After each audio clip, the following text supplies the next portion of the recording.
वही मामला यूपी के एक मौलाना मुकर्रिर थे, शोला बया बेबाक मुकर्रिर थे, जिनको दुनिया मौलाना जर्जीस के नाम से जानती है। मुझे बताइए कसूर क्या था? 376 कितने ऐसे लोगों पर लगाया जाता है बलात्कारी का मामला, लेकिन यहाँ वसूल और जाब्ते देखे जाते हैं कि क्या क्या वसूल होना चाहिए।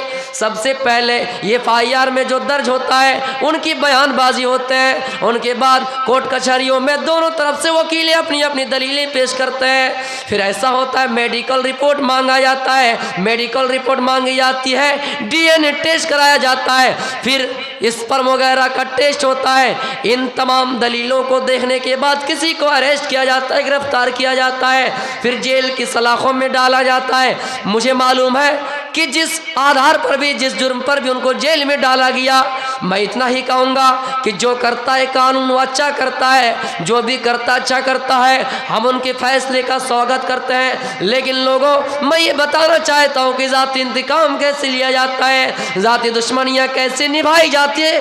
कि जो 8 साल का मामला चला रहा था, ऐसा करने वाला कौन है, ऐसा करने वाला कौन है, हम और आप अच्छी तरह से जानते हैं। यानी हम ये चाहते हैं कि हम और आप जो जिस मायार के हैं, जो जिस पोजीशन के, वो उसी पोजीशन में रहे, कोई आगे न बढ़े। कोई इंसान अगर आगे बढ़ता है, हम उनकी तरक्की देखकर हसद करते हैं कि वो इंसान आगे क्यों बढ़ता है, वो इंसान इतना माला माल दौलत से क्यों होता है, उनके पास प्रॉपर्टी कहाँ से आ रहे हैं, उनको इतना रकम क्यों मिल रहा है।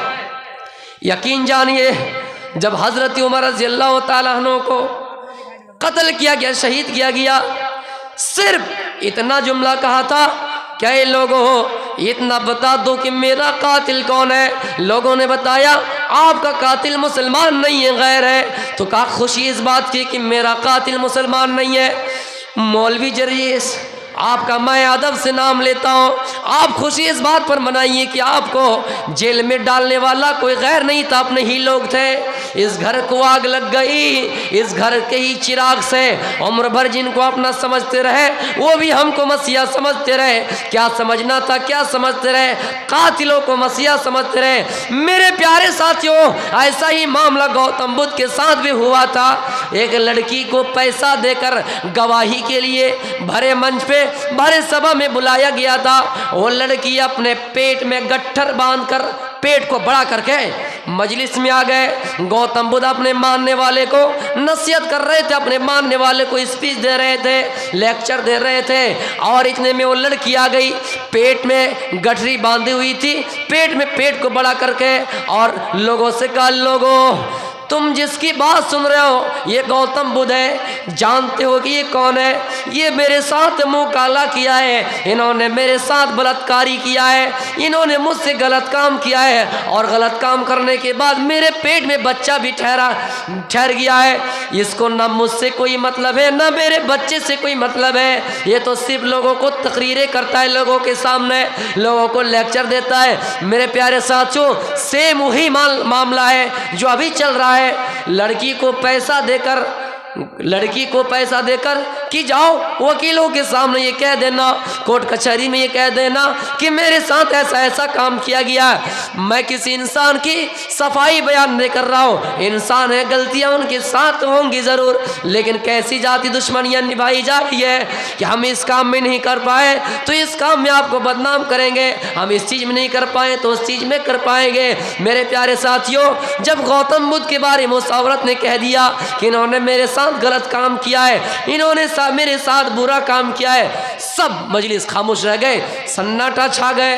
का गौतम बुद्ध आपने ऐसा किया है? गौतम बुद्ध कह रहे, लोगों मैं अगर कहूँ कि मैंने ऐसा किया तो तुम सब मान भी जाओगे, अगर ये कहूँ कि मैंने नहीं किया तो नहीं मानोगे। इसलिए मामला को आगे बढ़ाया जाए। जो सरकार है उनके पास ये मामला जाना चाहिए, जो राजा है, महाराजा है, उनके पास मैं जाना चाहता हूँ, अदालत में मैं जाना चाहता हूँ। फिर कुछ दिनों बाद अदालत में गए, लड़की एक तरफ है, गौतम बुद्ध एक तरफ है। मेरे प्यारे साथियों, लड़की ने बयान दिया कि इन्होंने मेरे साथ गलत काम किया है। गौतम बुद्ध ने कहा, है राजा, मैं आपसे खिताब नहीं करूँगा, मैं इन लड़की से ही कहता हूँ, अरे फला लड़की, तुम ये बताओ क्या तुम इस दुनिया में हमेशा रहने के लिए आई हो? कहा नहीं। तो फिर सच्चाई बता दो कि तुम्हें किसने इतना रुपया दिया, किसने इतना रकम दिया कि तुम उन रकम में अपने आप को बेच दिए, अपने ज़मीर को बेच दिए, तुम खुद भी बिक गए और पैसे की लालच में तुमने ये अपने बारे में इल्ज़ाम लगा दिया कि तुमने मेरे साथ गलत काम किया है। ऐसा कहना था, वो लड़की थरथराने कर कांपने लगी। कहा हकीकत में मुझे पैसा दिया गया है।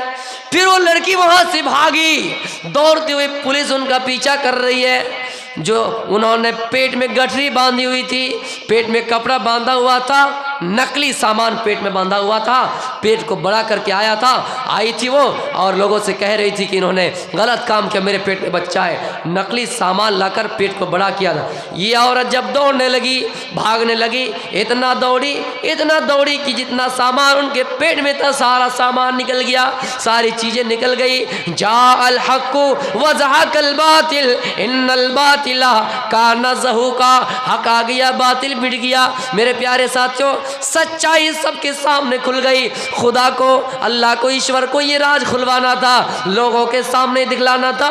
लोगों, इस तरह के हालात पेश आ सकते हैं, इस तरह के मामला तुम्हारे साथ पेश आ सकते हैं। इसलिए हम और आप बगैर तस्दीक के, बगैर तहक़ीक़ के किसी को बुरा न कहें, बगैर तहक़ीक़ के किसी के बारे में बुरा ना सोचें। वह इंसान चाहे जैसा भी हो, लना आमालुना वलकुम आमालुकुम, तुम्हारे लिए तुम्हारा अमाल है, हमारे लिए हमारा अमाल है। तुम जिस कब्र में जाओगे उस कब्र में मैं नहीं जा सकता, और जिस कब्र में मैं जाऊंगा तुम उस कब्र में नहीं जा सकते हो। दुनिया का एग्ज़ाम क्या है, दुनिया की इम्तिहान क्या है। हम और आप एग्ज़ाम में बैठे हुए हैं, साथी को हमने कुछ खिला दिया कि फला तुम फला जगह पे कुछ बोल के दे देना। मेरे प्यारे साथियों, हम उसको खरीद सकते हैं और वह इंसान उस जगह पे उसको बोल कर भी दे सकता है, लेकिन कब्र एक ऐसा गड्ढा है, कब्र एक ऐसी जगह है ना आपको कोई जवाब पहुंचाने वाला होगा।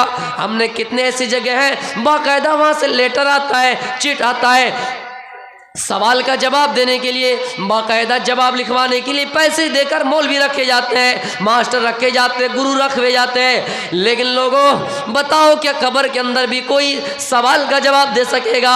ये बताओ कि कब्र के अंदर कोई किसी इंसान की मदद कर सकेगा? नहीं। जब नहीं तो हर इंसान को गौर करना चाहिए। वल तंजुर नफ्सुम मा क़द्दमत लिगद, हर इंसान को गौर करना चाहिए कि उसने कल क़यामत के दिन के लिए कौन सी तैयारी कर रखी है। हज़रत उमर रज़ियल्लाहु ताला अन्हु एक ऐसे साहबी हैं जिन्होंने पूरी लगभग आधी दुनिया में हुकूमत की, जिनकी सल्तनत आधी दुनिया में रही, फिर भी रात की तारीख़ी में उड़ते हैं, रात के सन्नाटे में उड़ते हैं और गश्त कर रहे हैं, मोहल्ले में तलाश करते हैं कि कौन गरीब है, किनके घर में चूल्हा जला है। यहाँ तो बड़े मौलवियों का हाल ही है, बड़ा मौलवी बन गया, बड़ी टोपी लगा लिए, लंबी दाढ़ी रख लिए और सीना तान के आके बैठ जाएंगे इनके खिलाफ, उनके खिलाफ। मेरे प्यारे साथ यकीन जानिए, आपके दिल में अगर राई के दाने के बराबर भी तकब्बुर है, आपका अमल कबूल नहीं होगा, आप फंसोगे, इंशाअल्लाह फंसोगे। इसलिए पहले अपने अमाल को सही कीजिए। क्या अल्लाह ने आपकी इज्जत दी तो आप फ़ख्र करेंगे कि अल्लाह ने आपकी इज्जत दी है, आप पढ़े लिखे तो दूसरों के ऊपर हथियार चलाएंगे, दूसरों को हकीर जानेंगे? नहीं। हज़रत उमर रज़ियल्लाहु ताला अन्हु एक सहाबी है, फिर भी रात की तारीकी में उठते हैं और पता करते हैं। एक मौके पर एक बच्ची, एक औरत बैठी हुई है, रास्ते में सड़क में बैठी हुई है, उनका बच्चा रो रहा है। उनके रोने की आवाज़ अमीरुल मोमिनीन के कानों में आए। अमीरुल मोमिनीन दौड़े गए और कहा, फला तुम अपने बच्चे को क्यों रुला रही हो, तुम्हारा बच्चा क्यों रो रहा? कहा, हट जाना यहाँ से। हज़रत उमर चले गए, फिर कुछ देर बाद आया, देखा कि उनका बच्चा रो रहा। कहा, माँ, अरे औरत तू कितना ज़बरदस्त है, तू कितना ख़तरनाक है कि मैंने तुझे एक बार बोल कर गया, फिर भी तुझे सुनाई नहीं दी, फिर भी तुझे समझ में नहीं आई। उसने कहा, अरे फला, जानते हो इस मुल्क के, इस इलाके के हाकिम कौन है, इस इलाके के हुक्मरान कौन है, इस इलाके का बादशाह कौन है? कहा, उमर है। अच्छा, क्या हुआ? उमर ने सिस्टम कर दिया है, जब तक बच्चा खाने के लायक ना हो, जब तक बच्चा खाने ना लगे, रोटी का टुकड़ा उनके मुंह में ना लगे, उनको बैतुल माल से वजीफा नहीं मिलेगा। जिस तरह हम और हमारे इस दौर में जब तक फिंगरप्रिंट ना लिए जाएं, आधार कार्ड उनका ना बने, उनको खजानसी कुछ माल नहीं देगा। उसी तरह उस ज़माने में सिस्टम था, जब तक बच्चा खाने के लायक ना हो जाए बैतुल माल से उसको कुछ नहीं मिलेगा। उस औरत ने कहा, अरे फला, मैं इसको दूध छुड़वा रही हूँ, मैं इसको दूध छुड़वा रही हूँ और ये दूध ना पीने के कारण रो रहा है। जब तक ये दूध नहीं छोड़ेगा बैतुल माल से तनख्वाहें नहीं आएगी, बैतुल माल से इनको वजीफा नहीं मिलेगा।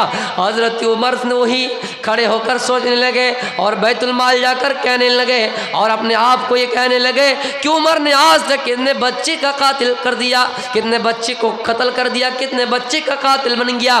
चलो जाओ, आज के बाद से ही ऐलान होता है कि जैसे बच्चा पैदा होगा उसी दिन से उनकी तनख्वाहें, उनकी सैलरी, उनका वजीफा मुकर्रर कर दिया जाएगा। कितनी माँ ऐसी है जो अपने बच्चे को रुलाए क्योंकि तनख्वाह लेने के कारण। तो मेरे प्यारे साथियों, उमर रज़ियल्लाहु तआला अन्हु एक सहाबी थे, फिर भी रात की तारीखें उठकर लोगों की खबर लिया करते थे।